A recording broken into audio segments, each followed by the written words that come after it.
पाकिस्तान से 4 बच्चों को लेकर भारत आई सीमा हैदर भले ही टीवी पर और बाकी मीडिया में इंटरव्यू देकर यह साबित करने की कोशिश कर रही हो कि वो प्यार के लिए भारत आई है, लेकिन अब सीमा हैदर पर एजेंसियों का शिकंजा कसता जा रहा है। सीमा हैदर जिन हालातों में पाकिस्तान से भारत आई और जिस जरिए वो यहां तक पहुंची, हर बात सीमा पर संदेह पैदा कर रही है। आपको बता दें, एक लोकल कोर्ट ने सीमा हैदर को सशर्त जमानत दे दी थी। शर्तें ये थी कि वो कहीं भी जाएगी तो लोकल थाने को सूचित करेगी, पता बदलेगी तो लोकल थाने को सूचित करेगी। इसके अलावा जब सीमा की गिरफ्तारी भी हुई थी, तब भी एजेंसियों ने अपनी पूछताछ की। पूछताछ में एजेंसियों के साथ कुछ भी पुख्ता हाथ नहीं लगा। यही कारण बना कि कोर्ट से सीमा को जमानत मिल चुकी है। लेकिन सीमा के पास लगातार कई मीडिया वाले पहुंच रहे हैं। रोजाना आप देख भी रहे हैं, रोजाना तरह तरह की खबरें भी आ रही हैं।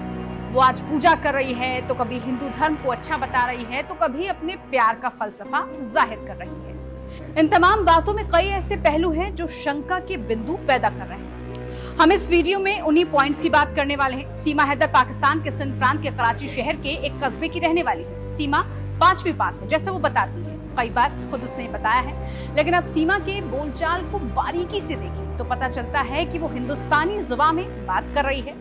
वो वाली नहीं जो पाकिस्तान में बोली जाती है, बल्कि वो वाली हिंदुस्तानी जो दिल्ली एनसीआर के इलाकों में आम बोलचाला में हम और आप बोलते हैं अक्सर। इतनी साफ जुबान कैसे? दूसरा पॉइंट ये है कि सीमा के बोलने के अंदाज में कहीं भी पाकिस्तानी एक्सेंट नहीं नजर आ रहा। तक मैंने कोई भी झूठ नहीं कहा, क्योंकि मैं इनको पाना चाहती हूँ। मैं सच की बुनियाद पे हर चीज़ करना चाहती हूँ। अगर मेरे नसीब में होंगे हैं, मतलब मुझे तो मिल गए हैं। अब तो जिंदगी मौत यहीं पर लिखी है, बाकी फिर भी कानून के फैसले का इंतजार है हमको।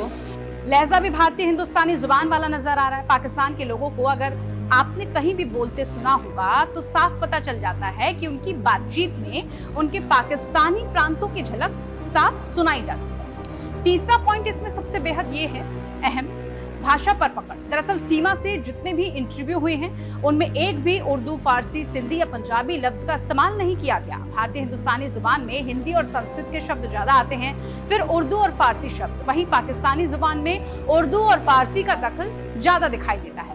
ये तो हुई सीमा के बातचीत के लहजे की बात। अब बात करते हैं उसके हाव भाव की, यानी कि उसकी बॉडी लैंग्वेज की। सीमा हैदर किसी भी एंगल से डरी हुई या घबराई हुई नजर नहीं आ रही है।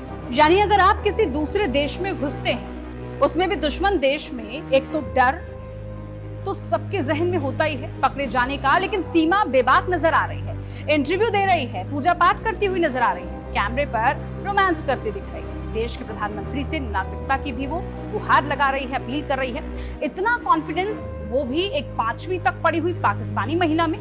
इतने सवालों से एक बार भी सीमा झल्लाई नहीं। दूर दूर से लोग सीमा को देखने आ रहे हैं, सीमा लोगों को दर्शन भी दे रही है। लेकिन ना तो सीमा के चेहरे पर कोई शिकन नजर आ रही है, ना ही कोई थकान, यहाँ तक कि कोई झुंझलाहट नहीं, कोई झल्लाहट नहीं। ऐसे में सवाल उठता है कि क्या सीमा को पाकिस्तान की खुफिया एजेंसी ISI ने ट्रेन किया है? सीमा जो खुद को 5वीं पास बताती है, 4 बच्चों की माँ है, वो कैसे इतनी आसानी से पाकिस्तान से दुबई चली गई और फिर नेपाल चली गई और फिर वहां से बस पकड़कर सीधा भारत आ पहुंची? ये सब सीमा ने अकेले कर लिया या कोई था जो सीमा की मदद कर रहा था? सीमा हैदर को लेकर भारत की मीडिया में बवाल मचा हुआ है। इंटरव्यू, अलग अलग किस्से, एजेंसियां सतर्क हैं, लेकिन सरकारों की तरफ से कोई बयान अभी तक नहीं आ रहा है। ऐसे में भारत में पाकिस्तानी हाई कमीशन क्या कह रहा है, ये भी सवालों की लिस्ट में शामिल है। UPSCS ने सीमा सचिन और सचिन के पिता से एक अज्ञात जगह पर पूछताछ शुरू की है। पूछताछ में क्या निकलेगा ये भविष्य के गर्भ में है, लेकिन सवाल ये भी उठ रहा है कि क्या सीमा हैदर कहीं पाकिस्तानी जासूस तो नहीं है और ISI ने इसकी इतनी पक्की ट्रेनिंग करवाई कि ये टूटने में देर लगा रही है। अब आपको संक्षेप में सचिन और सीमा के प्यार की कहानी भी बता देते हैं। सचिन ग्रेटर नोएडा का रहने वाला है और एक दुकान में नौकरी करता है। सीमा कराची की रहने वाली है, जिसके 4 बच्चे हैं और पति अरब देश में रहता है। दोनों की मुलाकात PUBG गेम खेलते हुई। इसके बाद दोनों दोस्त बन गए और फिर रिश्ता प्यार में तब्दील हुआ। साल 2019 में दोनों ने अपने फोन नंबर्स एक्सचेंज किए, चैटिंग शुरू हुई। लॉकडाउन हटने के बाद सचिन और सीमा नेपाल में मिले, 7 दिनों तक साथ भी रहे।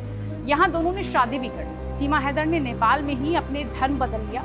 इसके बाद सचिन ने ही सीमा को पाकिस्तान भेजकर अपने बच्चे लाने के लिए कहा और पाकिस्तान से भारत कैसे आया जाए इसका रास्ता दोनों ने मिलकर यूट्यूब पर ढूंढ निकाला। रिपोर्ट्स की माने तो दोनों ने यूट्यूब पर स्मगलिंग का वीडियो देखा, फिर एक ट्रैवल एजेंट के जरिए सीमा ने टिकट ली और वो पाकिस्तान से दुबई और फिर नेपाल आ पहुंची। नेपाल से सीमा ने बस ली, भारत में उसने उसके बाद एंट्री ली।